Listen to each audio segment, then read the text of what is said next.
ആരാണേലും ഏത് രാഷ്ട്രീയത്തിൻ്റെ പേരിലാണേലും ഇതിനോടൊപ്പം മുഖം തിരിഞ്ഞ നിഷേധാത്മക നിലപാട് സ്വീകരിക്കുന്നത് ശുദ്ധ മര്യാദകളാണെന്നാണ് എൻ്റെ ഉൾപ്പെടുന്നത്. ഇത്തരം കാര്യങ്ങളിൽ എല്ലാവരും സഹകരിക്കുന്നത് നാടിൻ്റെ പൊതുവായ കാര്യമാണ് എന്നാണ് ഞാൻ കരുതുന്നത്.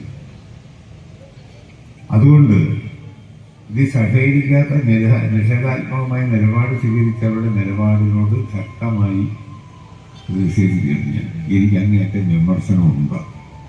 ഇതറിഞ്ഞിരുന്നാൽ ഞാനൊട്ട് വരികയില്ല. എനിക്കെന്തിനാ ഇത് വയ്യാതെ ഞാനെന്താ വലിയ കഥയുണ്ട്. പിന്നെ ഇനി ഇത് ഉദ്ഘാടനം ചെയ്താൽ എൻ്റെ അവകാശം കിട്ടാം. തമാശ പറയല്ല, ഈ നാടിൻ്റെ പൊതുകാര്യമല്ലേ ഇത്. ഈ പൊതുകാര്യങ്ങളിൽ യോജിച്ച് നിൽക്കാൻ കഴിഞ്ഞില്ലേ? അതിനകത്ത് കക്ഷിയും രാഷ്ട്രീയവും ഒക്കെ വ്യത്യസ്തമല്ലേ? എല്ലാ കക്ഷിക്കാരും എല്ലാ രാഷ്ട്രീയക്കാരും കൂടുണ്ടേ നാടിൻ്റെ പൊതുകാര്യങ്ങളിൽ?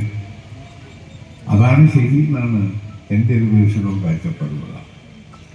അതുകൊണ്ട് ഒരു കൂട്ടർ കാര്യങ്ങൾ നടത്തുക, മറ്റൊരു കൂട്ടർ അതിൽ നിന്ന് വിട്ടുനിൽക്കുക, പ്രതിഷേധിക്കുക, ഇതൊന്നും സാമാന്യ മര്യാദയല്ലെന്നാണ് എൻ്റെ വിനീതമായ അഭിപ്രായം. ഇതുമായി സഹകരിക്കാത്തവർ സ്നേഹരമാ സുഹൃത്തുക്കൾ അവരുടെ നിലപാട് അവർ പുനഃപരിശോധിക്കണമെന്ന് ഞാൻ ഈ അവസരത്തിൽ അഭ്യർത്ഥിക്കുക.